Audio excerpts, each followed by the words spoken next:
नमस्कार दोस्तों, स्वागत है मेरे YouTube चैनल पर। कक्षा 7 विषय विज्ञान अध्याय नंबर 3 ऊष्मा। ये इसके हम अभ्यास प्रश्न हल करेंगे। अगर मेरा वीडियो अच्छा लगा है तो इसको लाइक ज़रूर करना।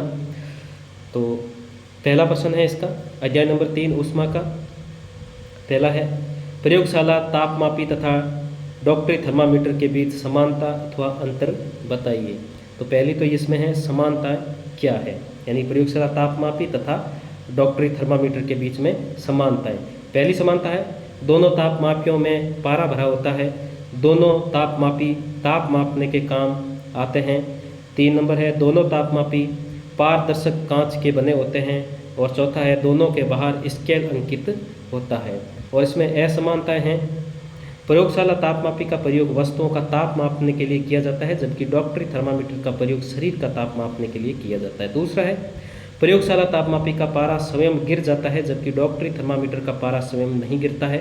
तीसरा है, प्रयोगशाला तापमापी का ताप परिसर -10 डिग्री सेल्सियस से 110 डिग्री सेल्सियस होता है, जबकि डॉक्टरी तापमापी का डॉक्टरी जो थर्मामीटर होता है उसका ताप है वो 35 डिग्री सेल्सियस से 42 डिग्री सेल्सियस होता है। दोस्तों, मेरा वीडियो अगर अच्छा लगा है तो इसको चैनल को सब्सक्राइब जरूर करें। आगे बढ़ते हैं। दूसरा प्रश्न, ऊष्मा चालक तथा ऊष्मा रोधी प्रत्यय के 2 उदाहरण दीजिए। तो ऊष्मा चालक स्टील, तांबा, एल्यूमिनियम, चांदी आदि है, और ऊष्मा रोधी लकड़ी, प्लास्टिक, वॉय और कपड़ा। नेक्स्ट है तीसरा प्रश्न, रिक्त स्थानों की पूर्ति कीजिए। और इसका पहला क है इसका कि कोई वस्तु कितनी गर्म है इसकी जानकारी हमें तापमान के द्वारा प्राप्त होती है। तो यहाँ खाली स्थान में तापमान आ जाएगा। ख है, उबलते हुए पानी का ताप डॉक्टरी तापमापी से नहीं मापा जा सकता। ग है, ताप को डिग्री को सेल्सियस में मापते हैं। और घ है, बिना किसी माध्यम द्वारा स्थानांतरण के प्रक्रम एक विकिरण कहते हैं। तो यहाँ विकिरण हो जाएगा। नेक्स्ट है, ड है, स्टील की पगडंडी चम्मच गर्म दूध के प्याले में रखी गई है और यह अपने दूसरे सिरे तक ऊष्मा का स्थानांतरण चालन प्रक्रम द्वारा करेगी। और च है, हल्के रंग के वस्त्रों की अपेक्षा काले रंग के वस्त्र ऊष्मा का अधिक अवशोषण करते हैं। तो यहाँ ये खाली स्थान में भर देंगे। नेक्स्ट है चौथा प्रश्न, कॉलम ए और कॉलम बी के बीच में मिलान करने हैं। और इसका पहला हो जाएगा, क थल समीर के बहने का समय रात का होता है। और ख है, समुद्र समीर के बहने का समय दिन में होता है। और ग है, गहरे रंग के कपड़े पसंद करने का समय सर्दियों में होता है। और घ है, हल्के रंग के कपड़े पसंद करने का समय गर्मियों में होता है।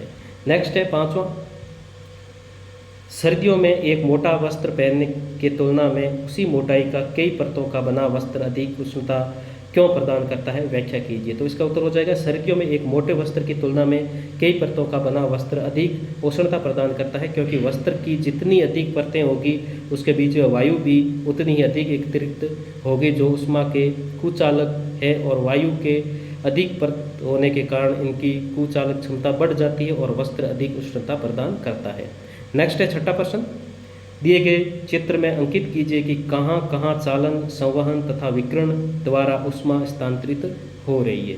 तो यहाँ ये चित्र दिया गया है और इसमें ये है कि यहाँ जो ऊपर है वो संवहन है, और यहाँ जो दोनों के बीच जो नीचे जो फ्लेम जग रही है उसके अंदर बीच में जो बर्तन के बीच का जो हिस्सा है वो चालन है, और यहाँ नीचे जो फ्लेम है मुख्य रूप से वो है विकिरण।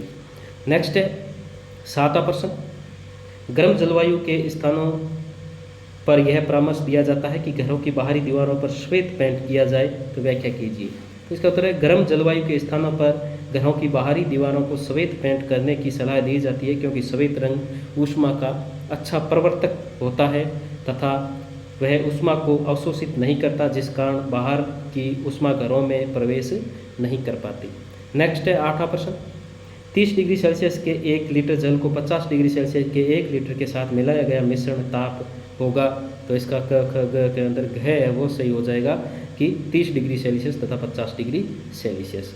नेक्स्ट है 9वां प्रश्न, 40 डिग्री सेल्सियस ताप की लोहे की किसी गोली को कटोरी में भरे 40 डिग्री सेल्सियस ताप के एक जल में डुबोया गया तो इस प्रक्रिया में ऊष्मा, तो इसका आंसर हो जाएगा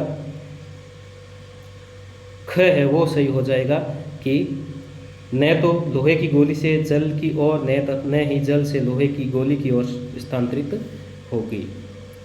नेक्स्ट है 10वां प्रश्न, लकड़ी की एक चम्मच को आइसक्रीम के प्याले में डुबोया गया है, इसका दूसरा सिरा, तो इसका उत्तर हो जाएगा घ, ठंडा नहीं होगा।